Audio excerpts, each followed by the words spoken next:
Bon. Voilà, bonjour, donc Denis Agré, je suis avec Falia Zegadi. Merci d'être là pour témoigner. Donc on s'est rencontrés par les réseaux sociaux. C'est ça, oui. Et tu m'as témoigné du décès de ta fille Iliana. Oui. Donc je raconte un petit peu simplement et puis tu me diras. Donc Falia, donc Iliana, elle est née avec une naissance normale.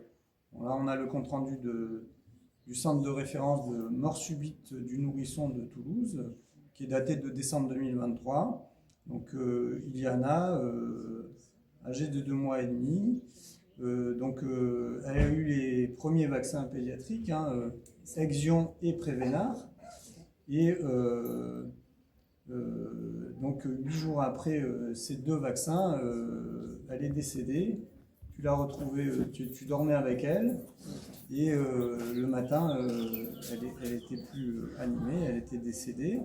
Tu as appelé le SAMU, et puis tout de suite, il y a une espèce de culpabilisation, y compris des gendarmes qui te demandent de te prendre en photo dans le lit comme si tu étais coupable.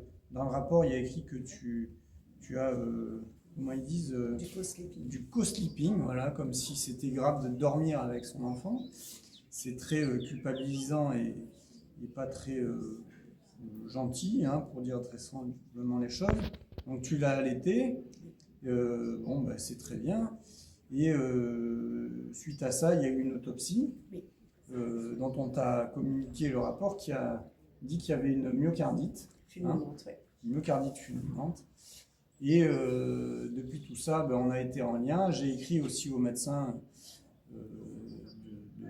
de Toulouse en leur montrant, preuve à l'appui, qu'il y a des vidéos de la Société française de cardiologie qui, depuis 2022, disent que les vaccins diphtérie, tétanos, polio qu'il y a dans le vaccin Axion que ta fille a eu, que ça cause des myocardites.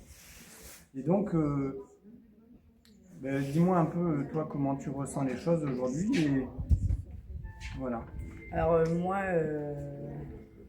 la chose que je ressens, c'est le vaccin. Ils ont tué ma fille. Depuis le début, je le savais. Donc quand ils m'ont dit au début mort subite du nourrisson, j'y croyais pas du tout. Je savais très bien que c'était le vaccin qui avait causé la mort de ma fille. Forcément, il n'y a personne qui m'a cru. On m'a tout de suite dit non, c'est pas ça, myocardite. Myocardite fulminante, apparemment, c'était le premier cas en France, alors que c'est faux, c'est pas le premier cas en France. Mais que c'était très rare, donc il fallait attendre tout le temps des examens. Mais à chaque fois, c'était négatif, ou alors c'était soit un virus rare, mais qui gardait les ADN sous-scellés, pour voir si dans 10-20 ans, s'il y a le même cas, voir si ça se reproduit. Mais pour eux, en aucun cas, c'est les vaccins. Mais moi, je suis sûre, c'est les vaccins qui a tué ma petite fille. Alors sur les prélèvements, ils disent aussi que sur le plan infectieux, il n'y a rien de retrouvé, qu'ils ont fait entre autres PCR pour la coqueluche négative, et que sur le plan infectieux viral, tous les prélèvements sont négatifs. Et comme ils ne veulent toujours pas reconnaître l'imputabilité dans le décès de ta fille des vaccins, de ces 2 vaccins, très récemment, et c'est là où ils sont extrêmement sournois, ils ont demandé une analyse génétique de ta fille. On a un courrier de juillet 2024, et c'est là où c'est intéressant, et ça va vraiment dans le sens des vaccins. Il y a écrit, comme vous le verrez, nous avons réalisé l'analyse génétique dans le cadre d'une mort subite inexpliquée, mais en fait elle n'est pas inexpliquée, la mort subite, elle est due au vaccin. Il y a écrit, l'analyse génétique est restée négative. Donc il n'y a plus d'autre cause que le vaccin pour expliquer. Et là, il y a aussi encore un courrier de avril 2025. Nous venons de recevoir les résultats de l'analyse génétique. C'est marrant parce qu'on a un courrier de juillet 2024 et puis ça nous arrive en avril 2025. Donc vous voyez la temporalité comme il la laisse durer.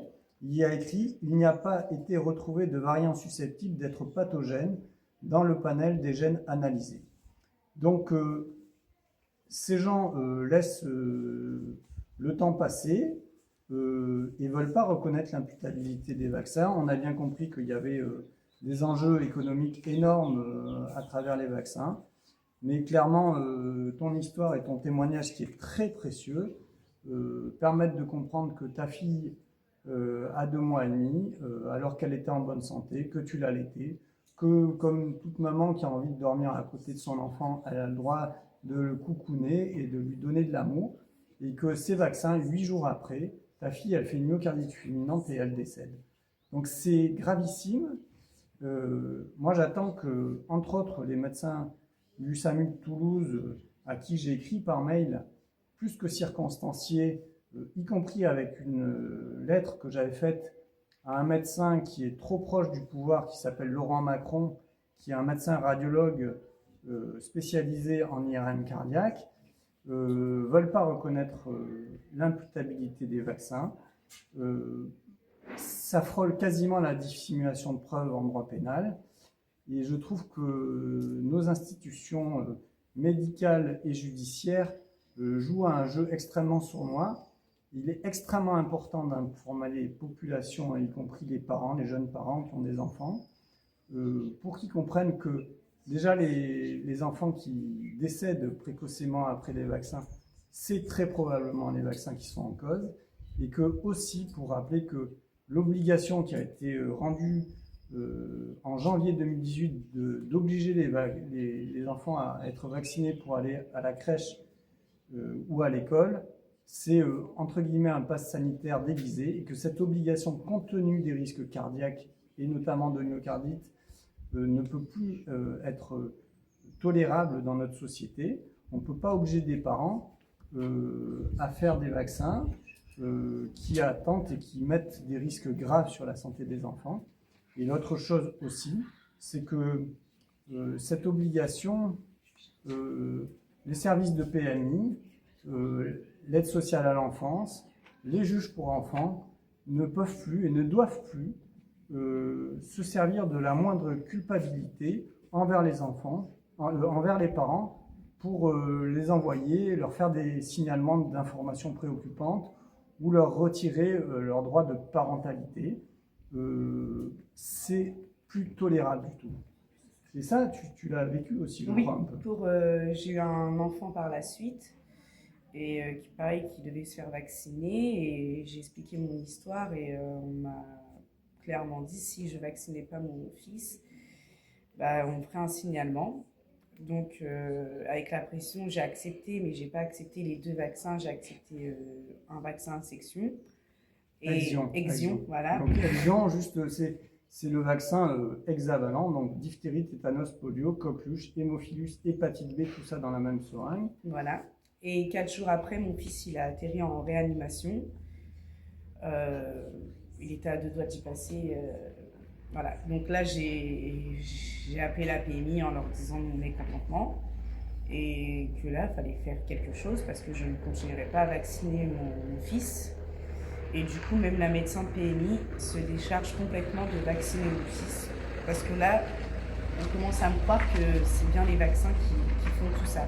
Ça peut pas être une coïncidence. Une fois, 2 fois, c'est pas une coïncidence. Voilà, donc merci Falia d'avoir témoigné. Merci à tous ceux qui écouteront cette vidéo de la partager pour que l'information circule en France et ailleurs dans le monde.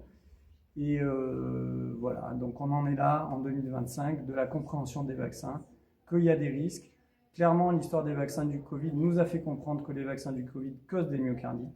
Et maintenant, on sait aussi que les vaccins qu'on fait aux enfants dès les premiers mois, diphtérie, tétanos, polio, ça cause des myocardites qui peuvent, de manière plus ou moins rare, parce qu'on n'a pas les chiffres, causer des décès.